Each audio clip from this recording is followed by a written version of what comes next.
17th of July, 1989, the original investigators were able to backtrack Shannon's activity that night, and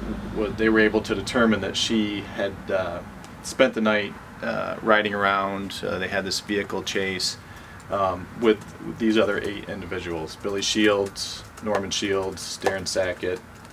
Clint Guthrie, Ricky Gomez, Shelley Burns, Paul Jones, and Matt Jones. So there were 3 vehicles that were a part of this that night. Some of these people changed positions or changed vehicles throughout the night, but initially it was a vehicle owned by Billy Shields with Norman and Darren in that, a vehicle owned by Clint Guthrie with Ricky and Shelley Burns in that vehicle at one point in time, and then a vehicle owned and driven by Paul Jones, who had his brother Matt and Shannon in that vehicle that night. I would say that the stories jived to a certain extent.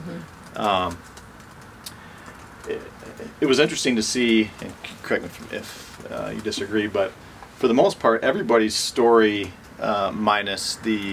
what you would expect to see over like a 23-year period of memory, most people's stories were consistent. Paul and Matt's jumped out at us, you know, once we had went through each of these individuals and got to Paul and Matt's, and especially we noted during the original investigation, their statements to the original investigators differed greatly than the statements of the other 6 individuals.